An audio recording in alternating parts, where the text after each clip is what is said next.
Assalamualaikum sahabat AW Kertapati, kita kembali di Opini AW Kertapati Channel.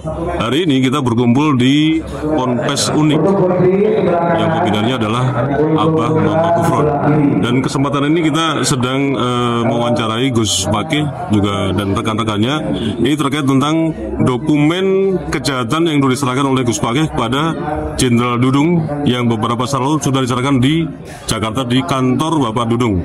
Nah, ini kita malam ini bagaimana ini secara terinci isi dari dokumen tentang kejahatan Balau ini seperti apa, Gus Fakih? Silakan dijelaskan. Monggo, silakan waktunya. Waalaikumsalam. Yang pertama saya Nanang Sugiri, kapasitas beliau adalah ketua Yayasan Tribata, suatu lembaga bantuan hukum dari kota Purwokerto, Banyumas, Jawa Tengah. Beliau kapasitasnya adalah ketua divisi hukum Perjuangan Wali Songo Indonesia cabang Banyumas, juga ketua divisi hukum Laskar Mataram Nusantara DPP pusat. Beliau adalah Bung Nanang Sugiri.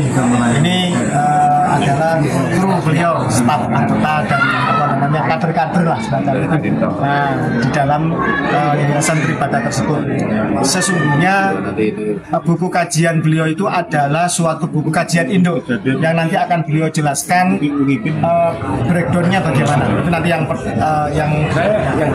tapi terkait mengenai masalah buku yang bersampul merah itu, karena terkenalnya bersampul merah kemarin viral itu sebenarnya sudah kami sampaikan ke Mabes Polri, sudah kami sampaikan pula ke Kemenhan, sudah kami sampaikan pula ke BNPB, dan terakhir kemarin ketika ada kesempatan untuk menghadap ke penasihat Presiden Jenderal Dudung Abdurrahman, kami sampaikan dan kemudian akhirnya dibayar. Untuk berikutnya silakan Bung Nanang Sugiri selaku Ketua Yayasan Tribata, sekali juga ketua timnya, motivasi dan juga konten, isi, serta tujuan untuk dibuatkannya kajian itu seperti apa. Monggo, nanti bisa dijelaskan lebih lanjut oleh yang bersangkutan. Ini sebentar ya. Assalamualaikum warahmatullahi wabarakatuh. Waalaikumsalam. Salam untuk kita semuanya, bahwa kami dari Tribata Banyumas mendasari dan menginisiasi kajian terkait polemik nasab dari para habib yang ada di Indonesia yang dinyatakan terputus dalam kajian karya tulis atau kajian yang dilakukan oleh beliau Kiai Haji Ibaduddin Usman Al-Fatani. Mendasari itu kemudian kita sebagai anak bangsa tentunya memandang bahwa persoalan ini memang harus disikapi secara profesional dan juga disikapi secara hukum positif yang ada di Indonesia.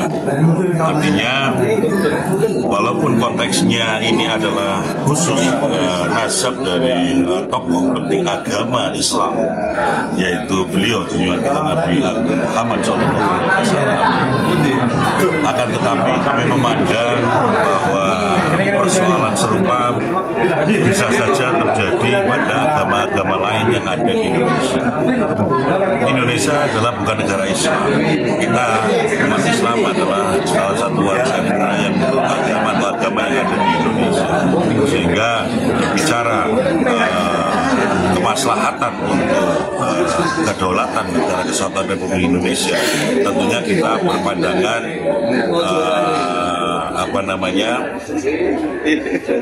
kemungkinan yang bisa terjadi ketika hal serupa juga terjadi pada agama lain.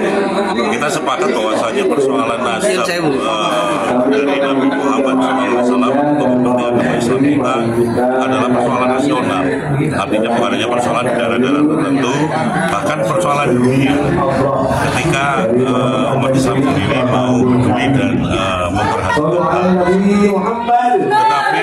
tetapi di Indonesia sendiri kita berharap, kenapa kita harus melakukan kajian secara hukum positif yang ada di Indonesia. Ke depan jangan sampai adalah muncul orang-orang yang mengaku sebagai anak turunannya dari Yesus, anak turunannya dari Semar, anak turunannya dari Siddhartha Gautama, ataupun anak turunannya dari Sabto Malonayake. Nah, ini penting untuk sikapi agar supaya apa? Agama sebagai hero perjuangan kita warga Indonesia, tentunya jangan sampai di masyarakat kita itu terpecah-pecah atau terkotak-kotak, kemudian meyakini suatu doktrin yang mana doktrin sendiri belum diketahui kebenaran pasti. Karena seperti ini yang mendasari kita, negara memang harus hadir untuk bisa mengambil kebijakan-kebijakan yang bisa dirasa manfaatnya untuk bisa menyelesaikan kemelut tersebut. Jadi kenapa saya katakan bisa hadir dan harus hadir? Ya, dalam urusan ibadah agama umat Islam saja negara kan bisa hadir. Urusan haji negara bisa hadir, apalagi ini urusan nasab dari Nabi umat Islam yang ada di dunia. Terus ngapunten, jadi poin-poinnya dari buku merah itu yang jadikan serahkan kepada Jenderal Dung, secara ringkasannya lah, atau intinya atau arahnya itu gimana? Saya sampaikan secara langsung karena kita susun yang terbaru ini ada di sekitar 350 halaman. Okay. Kita mengakomodir dari sekitar 58 undang-undang yang ada di Indonesia dan tradisi Indonesia, serta beberapa daftar dan literasi yang memang dimiliki. Oke, berarti di dalam buku itu juga banyak sekali jenengan tulis mengenai kejahatan-kejahatan Balawi ya? Kita sebagaimana di awal saya sampaikan bahwa konteksnya ini kan kita mencikapi persoalan tersebut dari sudut pandang hukum positif di Indonesia. Okay. Sehingga kita tetap mengedepankan praduga tak bersalah. Siap seperti itu. Yeah. Bagaimana Gus Pagih? Mungkin ada tambahan lagi? Jadi gini, kritisasi kita dari sejarah sudah, dari kitab nasab sudah, dari hasil tes DNA sudah. Tetapi ketika kemudian nyata-nyata implikasi dari kejahatan mengaku cucu Nabi ini, itu akhirnya mengkooptasi dan menghegemoni umat Islam dan melahirkan tindakan-tindakan lain yang jelas-jelas melanggar hukum, seperti misalkan pemalsuan makam, seperti misalkan pembelokan sejarah para pahlawan bangsa, seperti misalkan penggeleman simbol-simbol bangsa kita, bendera merah putih, hari kemerdekaan dan lain sebagainya. Maka harus ada suatu kajian kritis secara hukum, karena itu berbahaya bagi kebangsaan kita. Kalau itu dibiarkan, maka semua orang bisa mengaku makam siapapun yang makam banyak. Orang bisa mengaku memiliki suatu kemujizatan melebihi Nabi misalkan, yang ujung-ujungnya nanti dawir atau nipu umat Islam, umatnya Nabi Muhammad. Dan ini benar bahwa ini bukan hanya masalah umat Islam, ini masalah seluruh umat beragama. Karena kalau ada satu umat beragama menjadi jahat, misalkan menjadi teroris, korbannya kan tidak hanya umat agama itu, tapi seluruh kehidupan berbangsa yang menjadi korban. Dan kajian yang dilakukan oleh Bung Nanang Sugiri dan sahabat-sahabat dari Yayasan Tribata ini memang ditunggu oleh semua pihak. Bangsa ini menunggu anak-anak bangsa yang kritis sesuai bidang kajian masing-masing, keahlian masing-masing, bisa hadir memberikan buah pemikiran yang berguna bagi bangsa. Dan sebagai orang praktisi hukum, Bung Nanang Sugiri melakukan itu. Dan kita juga menunggu sebenarnya semua praktisi hukum lain tidak hanya terjebak di dalam suatu praktisi hukum yang hanya menguntungkan secara material saja, tetapi apa yang kita berikan untuk bangsa ini, itu yang harus kita kedepankan sebagai anak bangsa yang merasa dirinya bagian dari bumi pertiwi.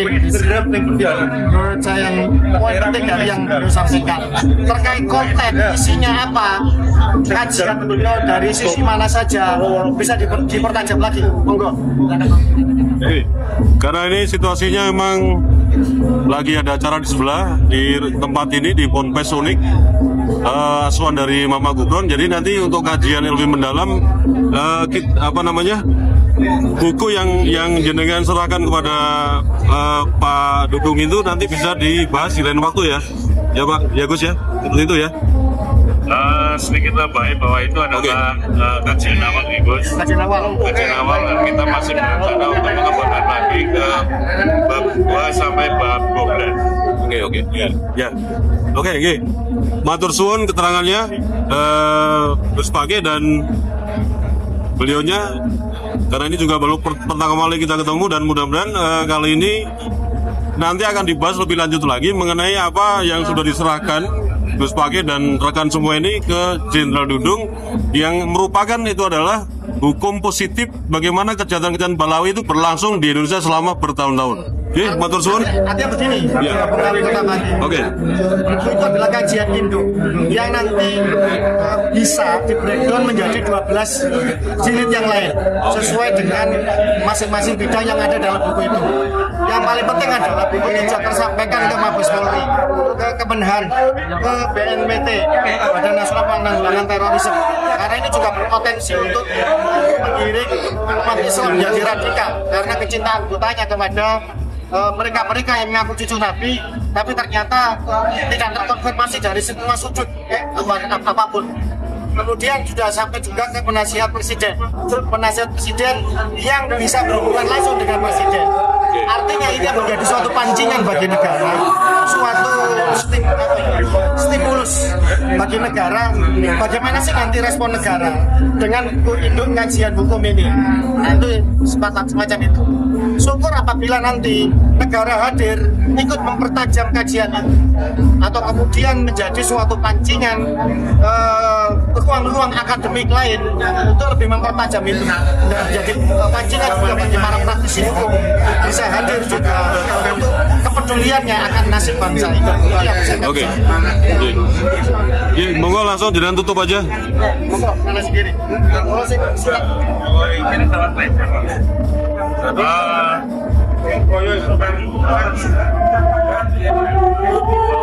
Indonesia adalah bukan negara agama. Kita sebagai pemeluk agama Islam adalah salah satu agama yang ada di Indonesia, sehingga kehidupan bermasyarakat, berbangsa dan bernegara kita harus tetap kita jaga baik-baik.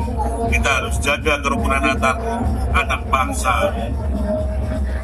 Walaupun dalam hal-hal yang tadi disampaikan oleh Gus Page dengan keabsahan atau kebenaran tinggi suatu keturunan terhadap agama ini juga harus diperhatikan dengan baik. Jangan sampai karena hal-hal tersebut kemudian kita bercerai-berai dan kita bermusuhan antara anak bangsa, dan itu suatu hal yang memang harus kita hindari. Artinya kebenaran mantin harus tetap kita gali dan harus kita buktikan dan harus tersampaikan kepada masyarakat secara.